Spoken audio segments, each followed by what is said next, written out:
nice to be the creator of your own experience? Yes. The eliciter of it, you see? The unconditional lover of it? It is our promise to you that as you hear us here today, and this is a sort of new communication that we're offering. It's just been recently that we've begun telling you all that the way that what moves from your vortex, which is where everything that you want is, into the realization, into the reality that you want to live, what makes it possible for it to move from that unrealized state into that realized state is your practicing of your point of attraction. And so we've been reaching for words. For a while we called it your grid because it's an established state of being that we'll fill in with details. But grid sounds too rigid. It's a pliable, fluid, it's a climate, it's an environment, it's something that you create. And if you can hear us when we say to you, you have the ability to create this apart from what you're witnessing. Oh, if you can get that, in other words, that means if you don't have enough money and you can create an atmosphere where you feel prosperous apart from the reality that you're currently living, now your vibration is going to shift and the money will begin flowing in. Now your vibration is going to shift and the intimacy flows in. The shift happens, you see, but it's got to start with you. And so many of you, we get it. You say, hey, I didn't feel like that till he acted like that. He acted like that, and that's why I feel like this, so he needs to act different so I can feel different. And we say, conditional love will get you nowhere. You have to create the vibrational condition that allows you to receive from this person who we promised you has the ability to give you exactly what you want when the shift takes place within you. Some people are so observant of this and that and everything that surrounds them that their own vibrational frequency, based upon what they are observing, is all over the place. They don't feel secure because they haven't practiced the vibration of alignment. They don't feel clarity because they have not practiced the vibration of alignment. They don't feel willing to allow diversity because they have not found their own steadiness. And so when one has not found their own steadiness, then what others are doing seems very important to them. Don't rock my boat. If you rock my boat, I can't be steady. When the truth of it is, you're the only boat rocker in your world. Only you can rock your boat. Only you can provide stability or instability for yourself. Now we know it doesn't feel like that sometimes. When you felt good, someone came into your experience, presented themselves in some way, and then you no longer felt good. Felt to you for sure that they rocked your boat, that their instability, that they brought it to you, delivered it right to you, and now you have to deal with this. But we want you to know that that isn't the way it happened. There was a vibrational frequency within you that included them in your experience long before they got there. But you say to us, as you learn to create your own reality more effectively every day, and you do, don't you? Sometimes you say to us, even the most proficient of deliberate creators among you, well, Abraham, I've fallen out of an airplane and I have no parachute. What do you think I should do now? And we say, hang on, it will be over in a little bit. Because there is a momentum that most likely is going to play itself out. So the other day, Esther had a thought. She really pushes my buttons, Esther thought. And then Esther had this very clear thought of standing there with a great big old button out there. Push it, go ahead, push it. Just push it. I dare you, push it, push it. Sure enough. So, first of all, you get what he's talking about, the lower flying disc. We've been talking about get on your high flying disc. Then there's the Henri disc and so on. It's like the seven dwarves. When you accept that everything that comes into your experience is because there is somewhat of an active vibration about it within you or it wouldn't come. Now, at first this is a little hard for you to accept, but once you accept it, then you feel kinder toward the button pushers because you realize you put the button out there for them to push. And the good news about that is, until you had this encounter maybe, in this moment, on this day, you didn't realize that that button was so active. But now people have started pushing it. Don't you have days that seem to follow a theme? Aren't there just days that follow a theme? You didn't realize you had that theme button out there, but so many people just walked in and said, oh, boom, oh, boom, oh, boom. Until you say, is everybody going to do that? And we say, until you remove that button and replace it with something that you would rather that they pushed, you see. Isn't that who you are? Isn't your point of attraction everything? And is their point of attraction any of your business at all? And is the way they behave, is it up to them to change their behavior so that you can feel good about their behavior? Or is it up to you to change the way you look in general so that you're sifting and sorting and seeing that which is a vibrational match to what's active within you? These are the secrets of the universe, friends. This is living life in the way that you have intended. Thank you.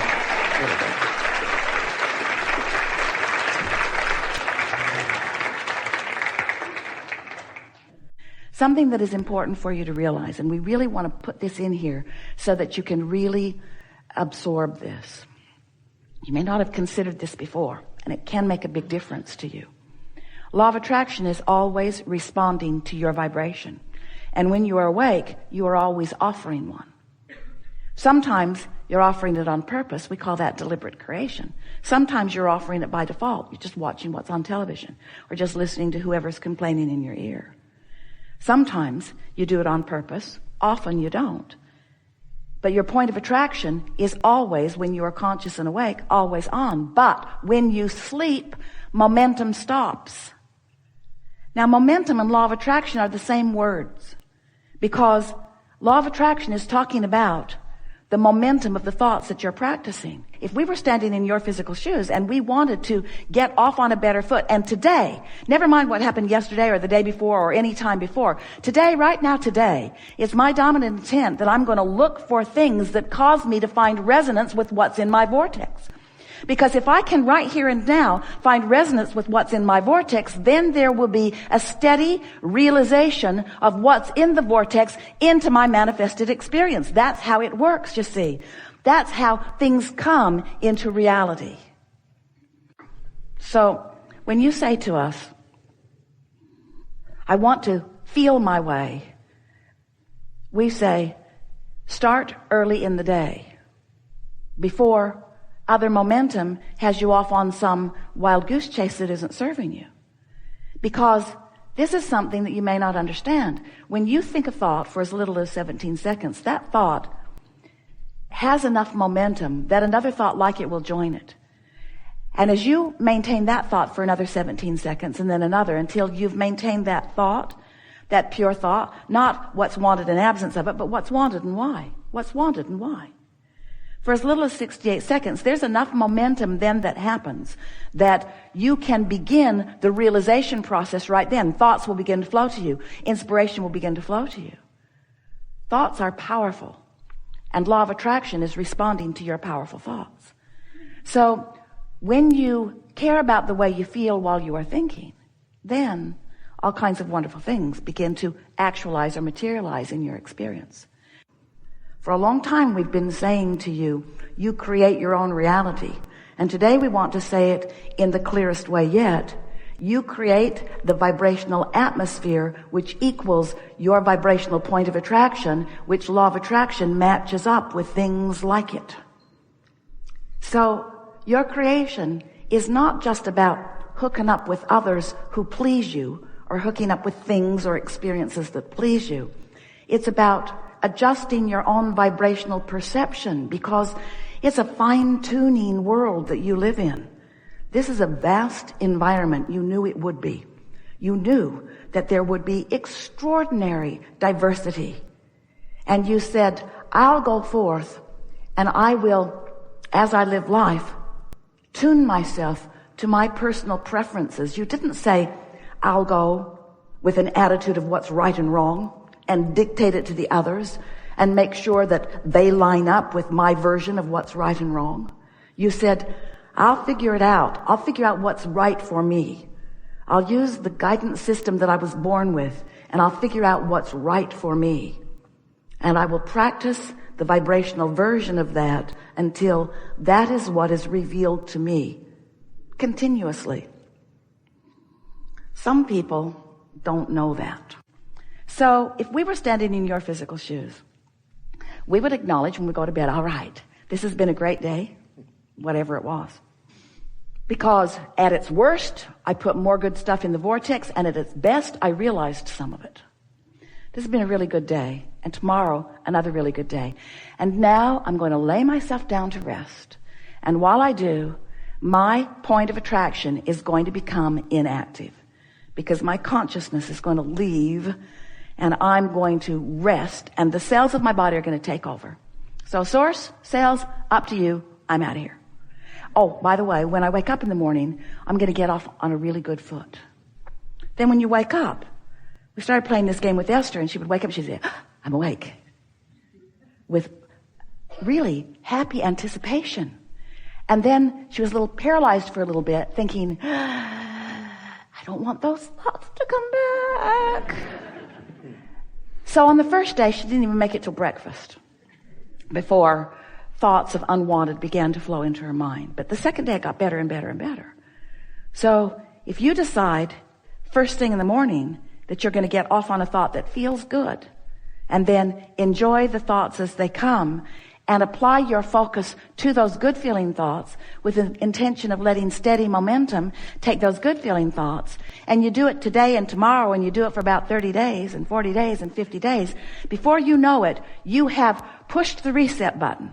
You have reassigned your position in this time-space reality. You have established a whole new point of attraction that has a whole new vibrational relationship with what's in your vortex. And as soon as today, things begin to happen that indicate to you,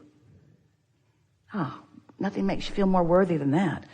Nothing makes you feel more brilliant than that, than to say, I said that would be so, and it be's so. You're powerful creators. You're not here subservient to anything or anyone. You're powerful creators. And you've come to focus your mind into creating the good that you've come to live, you see. Momentum is moving on everything that you're focused upon. It's like if you hold a cork under the water and you let it go, there's momentum in its own buoyancy. Do you get that? That cork's going to fall up. There's momentum in its buoyancy. And so holding the cork under the water is what negative momentum is in this less than perfect analogy. But when you stop doing that thing you're doing that is holding the cork under the water and you let go of it, it's going to move up. And there is going to be a certain amount of momentum in it, you see. We know. We called this the science of deliberate creation until we saw you going, ooh, got to control my thoughts. Cancel. Suck that thought back. And then we explained there is no sucking it back. There's just not spewing it forward anymore. Imagine yourself moving through this clear space and this red inky mist is spewing out of you with every negative thought. And suddenly, well, not suddenly, gradually, eventually, occasionally, you don't spew it. And so it dissipates. But if you keep spewing it, then there's always red inky mist in front of you. But if you stop spewing it, then there isn't. And so it's a progressive thing. You just get better and better at it. There are a lot of things that you can observe, and when you observe them, it causes you to offer a vibration that brings you more of them. Yes. In other words, there are a lot of people that believe that they are deliberately creating, and a lot of you are. Esther says, I was born into a happy home, and I focused there. No bad stuff ever happened to any of us. We just sort of lived happily ever after. My parents never said a cross word to one another. In other words, it was easy for Esther to be a pliable vortex through which we can communicate because her vibration was in a good place because she was observing a good life, and her vibration stayed in a good place because she was observing a good life. You see what we're getting at? But deliberate creation is a bit beyond that. Deliberate creation is unconditional loving, which means it's creating of a vibration on purpose. Why can't some condition adjust so I can just observe it and feel better? And we say, because that is limited creating. And as sure as anything, you'll fall in the trap with the masses that say, we've got to control these conditions, otherwise we can't be happy. And that's just not true. This is a really good time for a segment of